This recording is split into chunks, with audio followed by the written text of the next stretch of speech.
What is up, everybody? Welcome back to another NBA Rundown brought to you courtesy of Run Pure Sports and Run Pure Bets. A little later today, but we decided to make it work because we wanted AP to be with us. AP has been crushing on the Fridays all year long, so we couldn't go into this fantastic NBA weekend of Game 6s.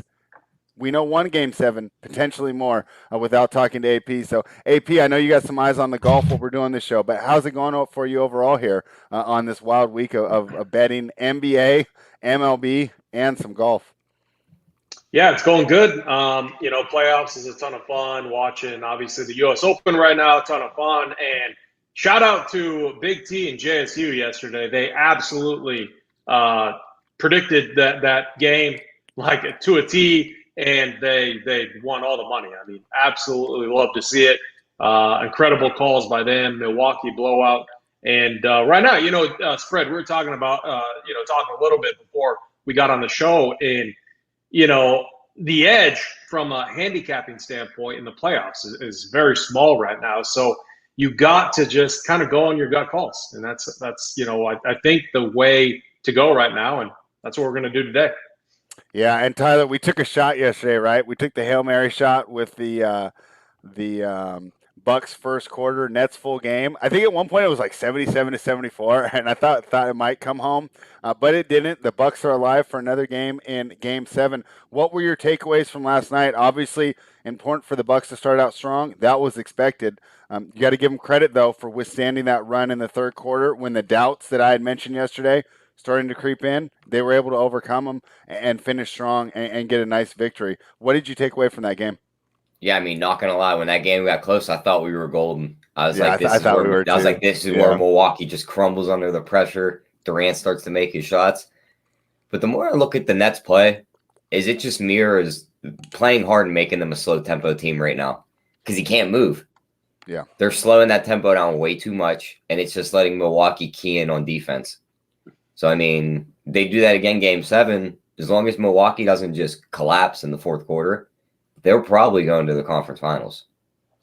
Yeah, and we'll get AP's thoughts on tomorrow. You and I will be back tomorrow, so we can dive into that game further. But AP, I'll start with you, and then we'll move into tonight.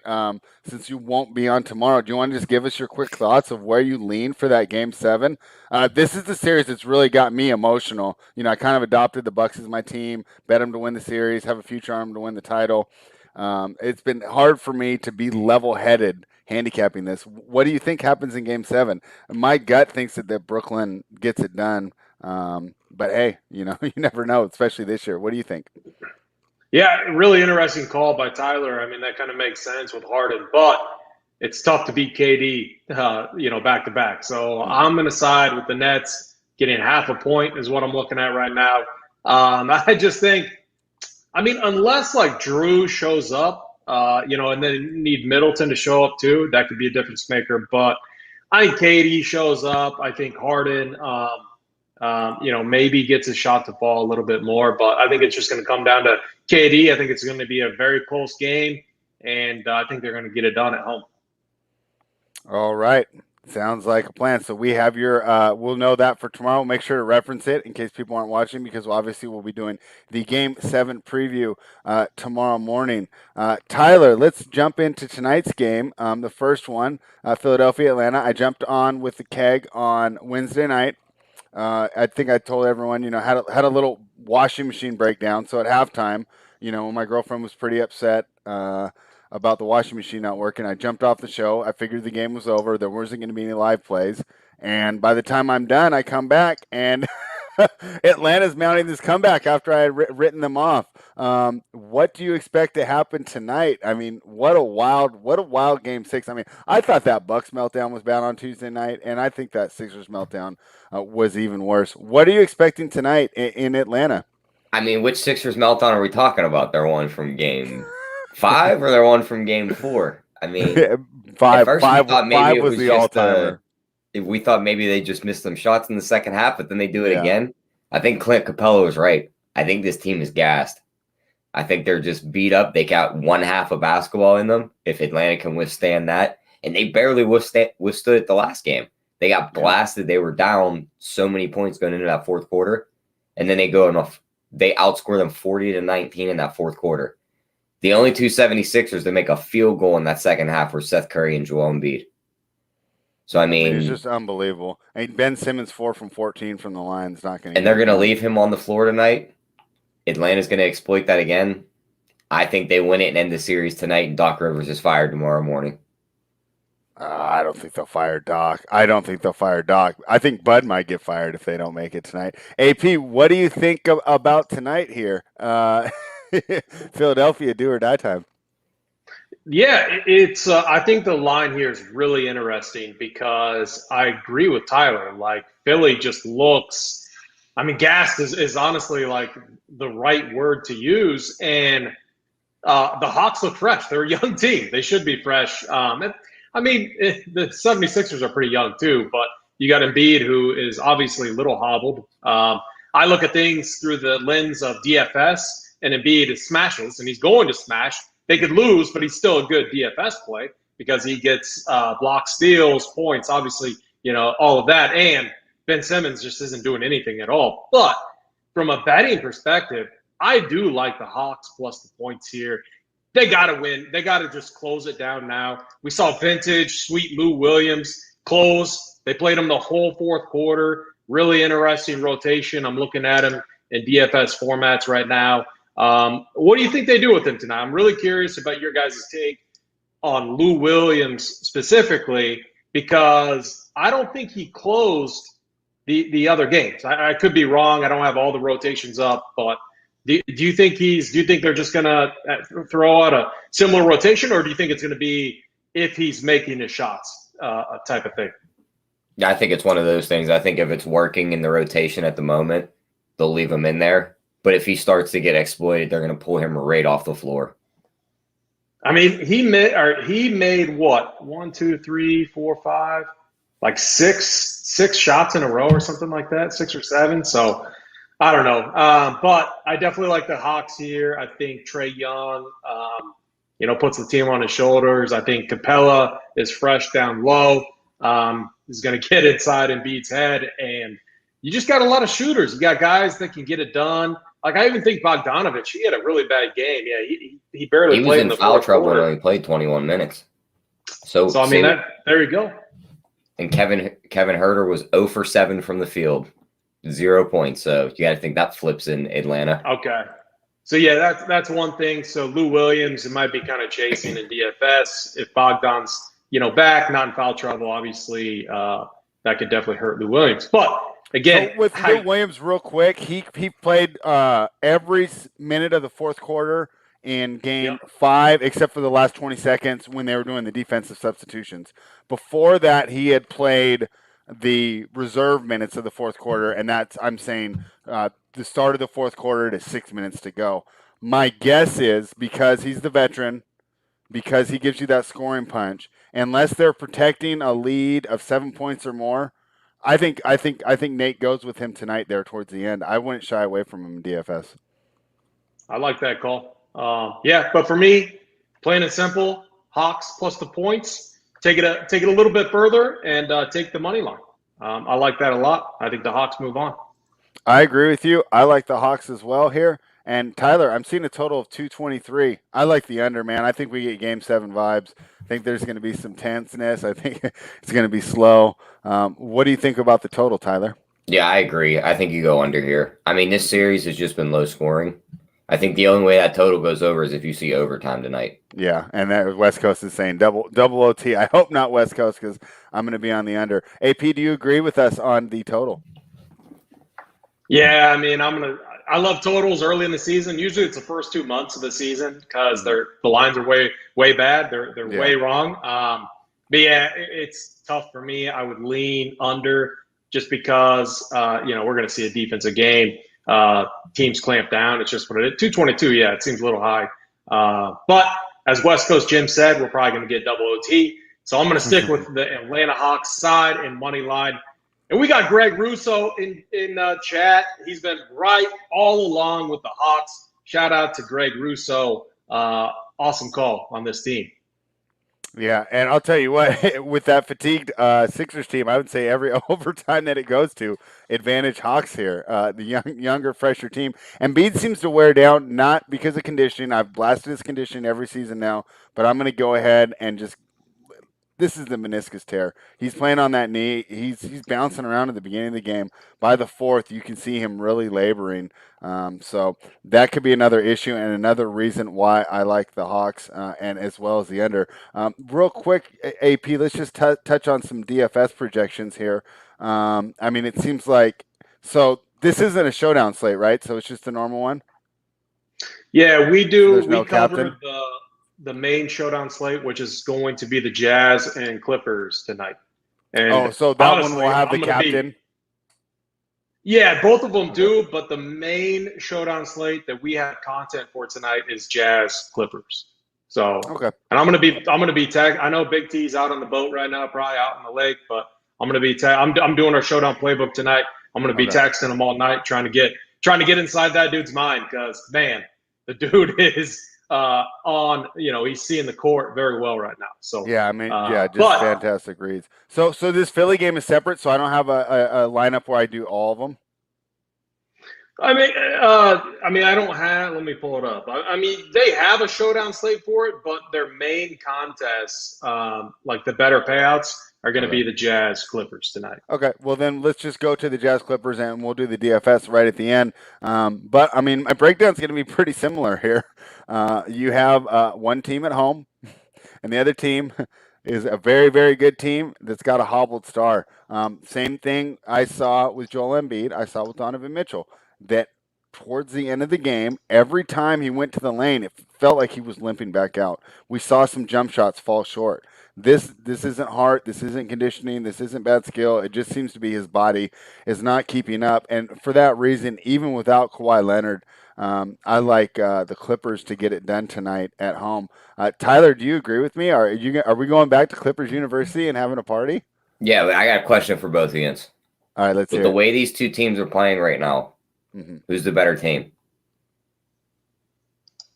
Even with Kawhi out, the Clippers are the better team. Okay, let me say this one thing. Calls wise, I've been telling everyone over and over and over in DFS, like everyone gives Paul George a hard time. I mean, I went back, it was like probably 3 or 4 games ago. I go, this guy's actually playing really good right now. I'm like, we got to get on him. We got to stay on him, locked in, all formats, captain, whatever. And what did he do? He absolutely smashed last game, and I think he's going to do it again tonight. The dude is full of confidence right now. He's playing some of the best basketball I've ever seen him play. So I mean, not to cut you off, Tyler, but and Spread and I were just talking about it. I think we're on the same path tonight, but I like double home dogs tonight. I might get crazy and like parlay it or something too, and nothing big or anything because it's the playoffs, but just to have some fun with it. But I like the Clippers. The other thing I got to add is I think Ty Lue, I've always given him a really hard time as a coach.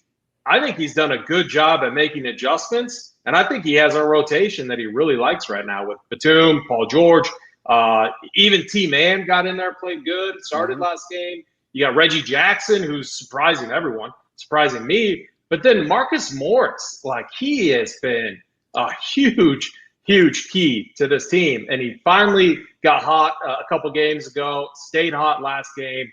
I think he stays hot again tonight from deep. And I think, him and Paul George are going to be the difference makers.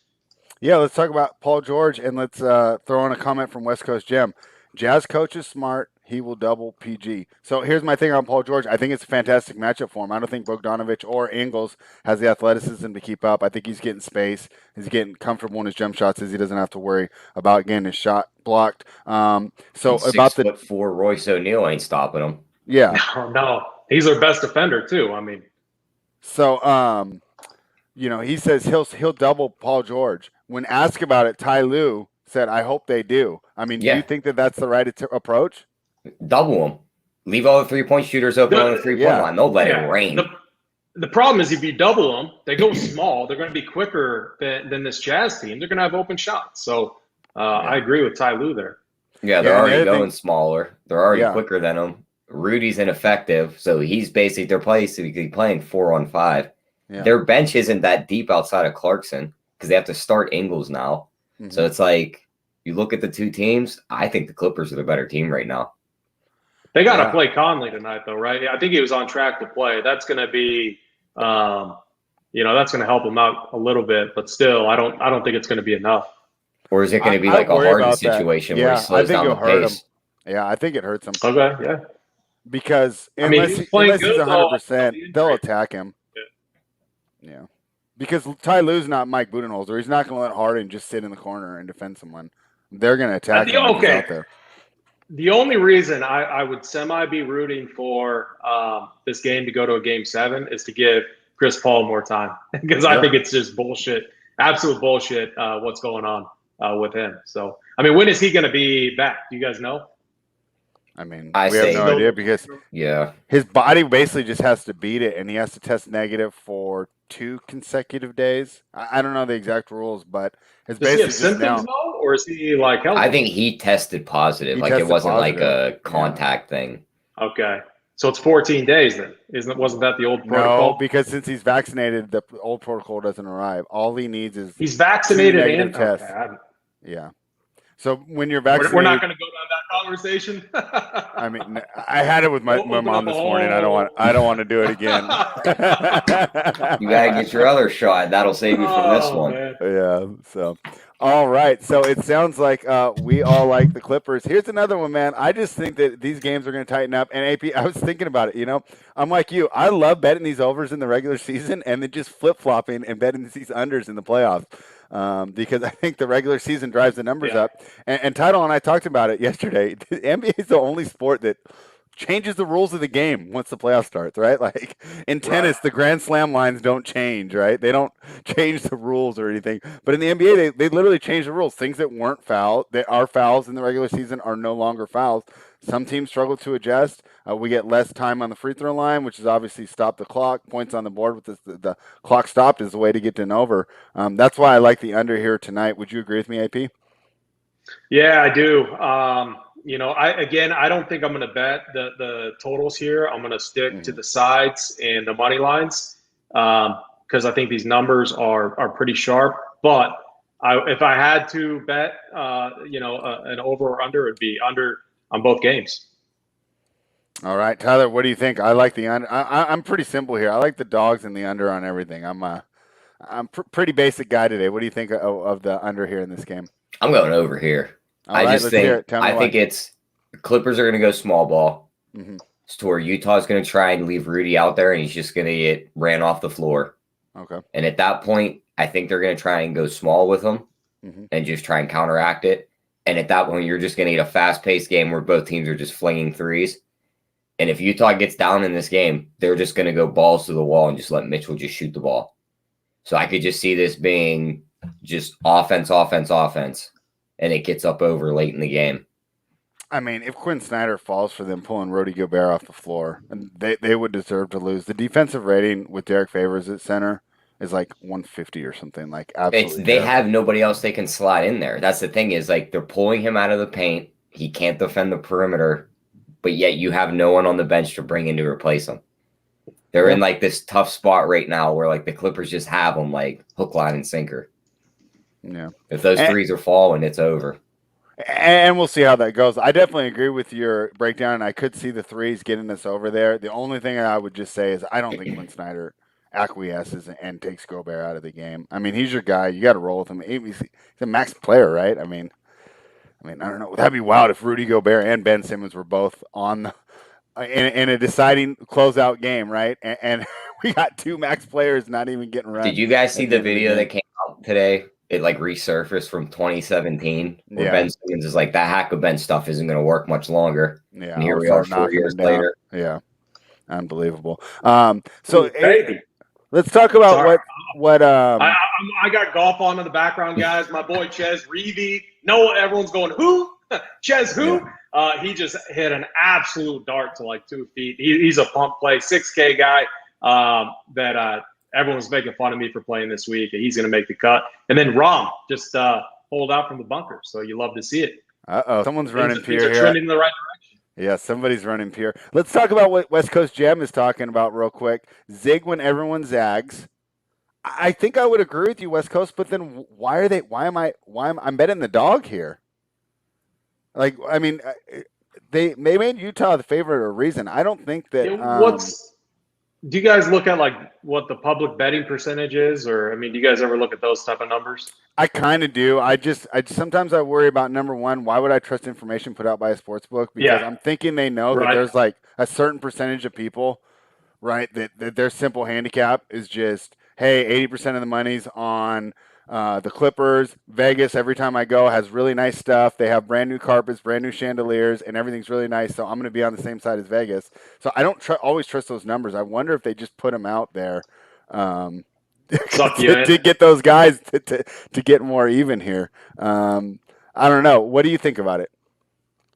I mean, I'm with you. I always thought it was kind of fishy to begin with, and I don't trust data that I don't know where it's coming from. So, or I don't understand how they're actually getting those numbers. So, and what's the incentive for them to put those numbers out? Like, why would they do that? Yeah. So. Yeah, I don't know. But I would think that if I'm just your average guy and I'm thinking through these games, I would, me like 7 years ago, I would think, oh, Philly looking at the team and they're the better team. It's a closeout game. They have to win. It's going to 7. And I would just talk myself into betting, betting Philly. But I'm more of talking myself into now, like, if the Hawks are going to win, they're going to win. Maybe I don't even, take the 3.5 points. Maybe I just, go money line. And then maybe I parlay both money lines and, call it a night. All right. And you talked about this was the one that they are really pumping up over on DraftKings for a showdown slate. I mean, is this as easy as throwing Paul George in my captain spot and just letting it rock? Or is there a contrarian way I can approach this? Yeah, all right. Here's the problem with that. And this was I did our playbook yesterday, and I had to do it early because I had family stuff going on. But and what happened was, I got blinded by KD or one of the studs and forcing them into the captain spot, which was probably a cash game approach where Big T and JSU came on and they talked through a blowout script for the Bucks and using Middleton as the key piece in the captain spot, because if you went Middleton captain, you could fit KD, you could fit Giannis, and you could potentially fit Drew. But if you go that route, you had to play the blowout script, and you had to play 2 random punts. Like I was talking to Big T this morning, but Elise Johnson or whatever, he was in his core. And I was laughing when I saw it because, usually I add in a build, but I was too late. All the contests were filled because Big T on his run. I'm like, I never want to miss out on one of his core plays. Mm-hmm. Of course, I missed out on this one, and I didn't want to change any of my builds that I had, and I couldn't add anything. But that's what ended up winning. And so if you looked at the leaderboards, Gator from chat, he was in there. Big T then had like slots 2 through 6, and it was just crazy. So. What I'm trying to do is I think the safe route is KD at captain. But what Tyler has me thinking about, and through this conversation, what if they do throw doubles at Paul George tonight? And I don't think that's going to stop Paul George completely, but it could limit his overall production, and it could open up production for a guy like Marcus Morris. And so I would be looking at a Marcus Morris captain. I would be looking at maybe a Reggie Jackson captain, and then trying to get those studs in. Or if we think, Mitchell is hurting, Mitchell's going to be like 85% owned plus in that format. Maybe you fade him and play a full-on Clippers, not necessarily blowout, but Clippers onslaught, locking in all the minutes in that tight rotation that Ty Lue's given us. All right. Sounds pretty good there. So a couple contrarian angles there. Tyler, kind of on the same vein here. Do you have props for this game that you're going to go ahead and attack? I do, but I just wanted to touch on that zig when everyone zags theory. Yeah, let's hear it. I think we're everyone's on the other side because you figure that both these dogs won last game when they weren't supposed to win. Right. Now everyone's looking at game 6. They're like, there's no way Philly drops this one. Mm-hmm. There's no way the Jazz don't go 7. I don't think anyone's giving the dog a chance tonight if you're an average guy and you're looking at the games. Mm-hmm. So I think everyone's betting the favorites. So I think we're on the right side there. But props, AP just touched on it. Clippers play a tight rotation. Now, DraftKings messed up last game. When Kawhi got announced out, they jumped Evok Zubac's points, rebounds, and assists all the way up to 16.5. The dude played 8 minutes. Wow. He got 2 points and 2 rebounds. They hung his number at 9.5 for tonight's game. I think he plays 8 minutes again, and I think he puts up similar numbers. So I'd bet the under on all his props. If they're going to keep paying props for a guy that barely plays, I think you just got to keep betting the unders. And he's not like, I don't think you have to be very unlucky, because it's not like he's aggressive under there getting rebounds. You got Paul George, you got Morris, you got these guys that are all crashing the board because rebounds are so much more important nowadays. So it's not just everyone leave, run back in transition, let your big get it. I mean, you got multiple pieces there crashing the board. So I like that bet. That's really sharp. Yeah, I'm looking right now. I got my core spread if you want it. I'm going to run this too. But, I mean, it's Marcus Morris captain. I'm going Batum, Paul George, and Reggie Jackson for Clippers onslaught. And it leaves you with $7K per position left. So it's not like you have to necessarily punt, to get there. We just need Marcus Morris to have another big game. And I don't necessarily think that, especially at home, right? I mean, his twin's going to be there. That supposedly helps him out a lot. His twin doesn't want to go to Utah, but he'll definitely hang out in Los Angeles. So I would expect a big game for Marcus Morris, and obviously it fits right into the script. Tyler, I kind of passed over it. Did I forget to ask you about props for the Atlanta game? And if so, did you have any? The only one I was looking at is one of those player performance doubles. Because we figure if they're going to win that game, Atlanta, it's going to be on Trae Young's shoulders. Yeah. Trae Young 30-plus points, and they win the games plus 400.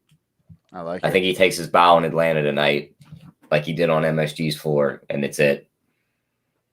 And what do you think? So I already placed it, but I want to know your thoughts. And they actually limited me today. Yesterday I was able to get 200 down on it, but today they maxed me at 166. But I did the same thing I did yesterday. I took Sixers first half, Hawks full game. I can definitely see that happening. Right? I mean, that's it's been the same thing. So we'll get into best bets real soon, but let's answer this question from JD Hender. How do you guys feel about Bojan over 16.5 point? Eyes wide open with no Kawhi and need scoring with Mitchell hobbled. Do you guys agree with that? And would you be looking for a Bogdanovic over? I do, but if I'm going to play one of his overs, I'm going to go right back to his 3-point prop that cashed in the first 5 minutes for us last game. It was over 2.5. Shooting anyways. Yeah. That's what he's going to shoot. He's going to shoot threes. If they're falling, you're going to cash that prop quick. But if they're not falling, you probably lose both props because a lot of his points come from behind the 3-point line. So I'd rather just play the plus 130 today than play the minus 110 on his over 16.5. I like that too. And the other thing I would say is I would split my unit up. And if I did think that he's going to go off, I would try and get one of those escalators. Like play it at like 24 or 25, right? Yeah. So split your unit up. So if he gets the threes, you're already in the profit, small profit, but then you can go for that big win if he does go off. So I do agree with that one there. Would you be on Bogdanovic, and are you considering him in this build? Because I know you do need to get some Jazz in there. I tried to build an all-Bucks lineup before, and you actually have to have players on both teams. I didn't realize that. Yeah, you got to have at least one player. Yeah, I think he's a really good play. Now, the other thing, too, I'm just looking at it. There's a lot of underpriced guys. So it may be one of those nights where you just have to play Paul George at the captain spot. Again. What do you think that'll be like? It's got to be over 50%, right? For Paul George? As captain? Well, he's going to be like 97% owned overall. Right. Captain, it might be something like 35% because. Oh, that's it? You're going to have guys. You're going to have people spreading it around. You're going to have your guys that are playing 4 lineups, and they're like, "Oh, I'll put Paul George in one, captain. Then I'll go Mitchell. Then I'll go." And so it does spread out the captain spot. It could even be less than 30. I'm not the best with ownership projections, but I know his overall ownership is going to be very, very high, and it should be. But his captain ownership could be, 30, 35%, something like that. What if I went super contrarian and put Rudy as my captain and hope that he grabbed 20 boards? Do you think that I could find a way into the money there? I'm not a Rudy guy, but Yeah, if The he's playing boards is 40 what minutes. would get me there, though, right? Like if he drops 12 Yep. points and then gives me 20 rebounds, like I could have Yep. the best player on the board, right? All right. Yeah, So, I might throw something in like that. 100K to first. It's an $18 100K to first. And I woke up, so I had 3 texts from buddies, and I was in bed early last night. I wasn't feeling too hot, and I woke up and these buddies that Big T, like Big T has no idea who they are, and they're like, he did it again, and I'm like, he did what? Because I fell asleep before the game, even I didn't. I knew my builds were toast, so I usually don't pull up the DraftKings lobby then, just because I don't like to see it when it's like you're winning $0. It's usually not good, but it was nice seeing Run Pure logos just all over the leaderboard. That got me just super pumped up this morning. And one guy turned like $15 into 40K or something. I mean, it's just unbelievable. Yeah. I think we should try to do it again tonight. I'm going to be texting Big T, trying to see where he's at, and we'll try to find the winners for sure. All right. West Coast asking us about Clarkson, he's not. He's actually saying it, but we'll go ahead and talk about it. I think I would agree with him there, right? I don't really know what we're getting from Mitchell. I mean, they even listed him as questionable, which is wild to me. Yeah. I mean, he's going to play. Really hurting. I think he's definitely hurting though, because when you see him take off, you could see him like he pulls back on that leg the moment he pushes off. Mm-hmm. Like you could tell there's something wrong with there. Yeah. But my worry about Clarkson is I'd have to check his shooting splits, but I think he shoots a little worse on the road. Yeah, I think he's way worse because he does like that friendly. Where last game you seen him just pulling up step back threes and they were just hitting bottom of the net. Yeah, I mean, the Utah sightlines, he's definitely adjusted to it. What do you think, AP? Would you like that over, or do you think that that's just kind of a 50-50? What is the over? I'll pull it up on Bookmaker right now. If I had to take just a guess, it's either 15 or 16 and a half. Real points? Yeah. Yeah. Yeah, I want to, I mean, if Conley doesn't play, then yeah. But even with Mitchell hobbled, do we really think they're going to change Clarkson's rotation? He's been kind of glued into that 28 to 30 minute, rotation. And he can't defend starters, which is one of the reasons why they do that. Because they say, okay, in those bench minutes, we're fine with you just scoring as long as we keep pace. Our starters will beat your starters. But I don't think they like the matchup because it would just be too obvious. I mean, I would go right at him. Neither fan or DraftKings has a prop for him. Yeah, I know. I just noticed I couldn't find it either. I would stick with the Bojan one. I think that's the safer play. I agree there. Yeah. So West Coast, if you bet it, we'll be rooting for you. Not saying that it can't win. It just don't know if there's going to be an edge against the number here. So, all right, we've gone over the games. We've gone over the totals. We've given out some props, and we've given out the DFS lineups. That means it's time for best bets. Tyler, we will start with you. What's your best bet today, side, total, or prop? I'm going to roll with that Trae Young, plus 400. He scores 30, and they win tonight. All right. I think they go out there, they shoot a ton of threes. I think he makes about 4 of them. And we know late game they're going to go to him. He's going to get all the foul calls. We even seen it last game. He got Thibault up off the ground, got the foul call late to win the game. Yeah, and he did, and that wasn't even like a BS call. And we know that Trae is, foul baiting out here, like one of those fishing shops that you go, like Bass Pro Shop or whatever. But AP, what is your best bet for today, side, total, or prop? And in fact, you can give out tomorrow if you like that one better. My best bet is a 2-team parlay. Let's do Hawks it. Money line, Clippers money line, plus 477. So $100 is going to get you 477 in return. It's plus 377. I'm looking at the wrong deal. But that is going to be my best play. I'm just going to have fun with that. I might actually lock this $100 bet in for fun. Yeah, do it. And it's funny is a lot of times I wait to talk to you guys before the shows, but I was pretty confident about today. I've actually played that same parlay. I went the individual games for a lot more, but I said, hey, if I sweep, I want to really clean up here. Throw an extra 100 down to go with my full unit size on the other one. So I agree with you, but let's just say I just have to choose one tonight. I'm going to go ahead, and I don't trust the Clippers as much as I do the Hawks, which is weird, but it's just the way it is. And I just don't think Joel Embiid's 100% healthy. I think that some of those doubts, that I talked about with Milwaukee that didn't creep in, they were able to overcome. Let's see if Philadelphia can do it tonight. But, Ben Simmons is going to be an issue at the end of the game. Embiid just doesn't seem to have it. And I don't know how Rivers is going to navigate that because he just gets worn down during the game. Even if they get a big lead, like how do they feel safe? Maybe a friendly whistle at home. And here's the thing. I mean, it's not like Brooklyn, Milwaukee. I mean, the market size for Atlanta is about the same as Philadelphia.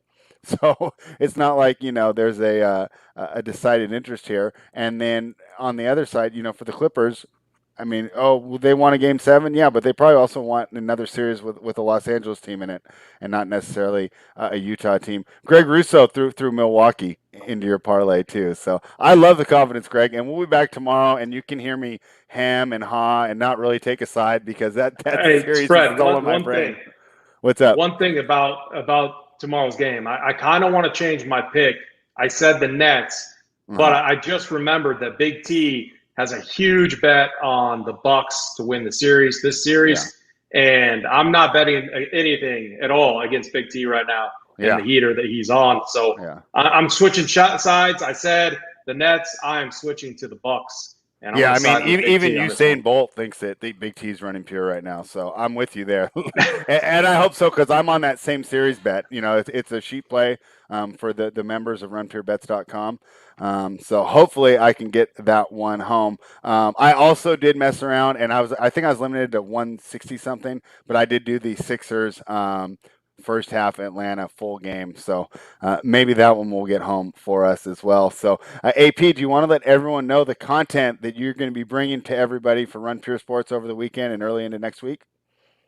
Yeah, we got a massive MLB slate tonight. Everything's going to be up, core plays, all of that. Shows are going to be firing up here soon. We got NBA tonight, 2-game slate. Then we got the late games showdown slate. Everything should be up probably 30, 40 minutes after this show. We got so round 3, U.S. Open. That's my favorite showdown slate. We'll have all of that up tonight in our core plays for that. We got NASCAR. There's soccer going on right now. The Euros, lots of stuff over here. Euros 25. That is our promo code going on right now. Come join up, see what the hype's about.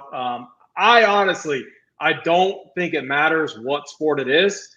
I think we got some of the, we definitely have the best guys over here on the bet side and on the DFS side, and we're going to figure out and find the winners. So join on up. Yeah, I mean, there's so much going on right now. Even Susie putting up her playbooks every day, navigating the switch from clay to grass. And I'm so impressed with what she's done because they didn't even have a grass season last year. So you're trying to handicap players based off 2019 results, and she's still managing to put up cores and players that are winning. I've actually been using it just for my betting as well, just to find the value on the dogs. We got Wimbledon coming up here too soon, right? Yeah, so they're building up for it right now. It's the 3-week grass swing. We have a small, so it's all small this week, builds up for a bigger tournament next week, and then Wimbledon kicks off. So we'll have a great spread. You're going to see a lot more of me. Wimbledon is like my favorite. It's funny. One of my of all the sporting bets that you could do, the one that's also on my list is Wimbledon. Getting out there, I think it'd just be a ton of fun. Oh yeah, I know. But I mean, talk about you're going to need to run pure because it's probably one of the most expensive events in the world. It's just unbelievable. Even to stay near at that time, I mean, your hotel is going to be 500 pounds, which is even more when you convert it. But yeah, I mean, I'm with you. I definitely would want to go, and it's my favorite as well. I like quick points. Right, Clay's great and everything, but give me an ace, give me a forehand winner, and let's get this show on the road. So much going on over at Run Pure. Thank you guys, everybody, for hanging out. All we really ask, just hey, like the video, subscribe to the channel, and come back tomorrow. Tyler and I will be back tomorrow at 10 with a Game 7 preview. I reached out to Tidal to see if he wanted to talk about his hometown team. He might be with us, but otherwise it'll just be me and Tyler. Tyler, you got anything more for the people before we get out of here? Nope, that's it. Hopefully we just get 2 entertaining games tonight. Yeah, I mean, people were in my mentions today asking for the props. You gave out the props, so I think everybody's really happy. Thank you, everybody, for hanging out, and we will be back tomorrow. Run Pure.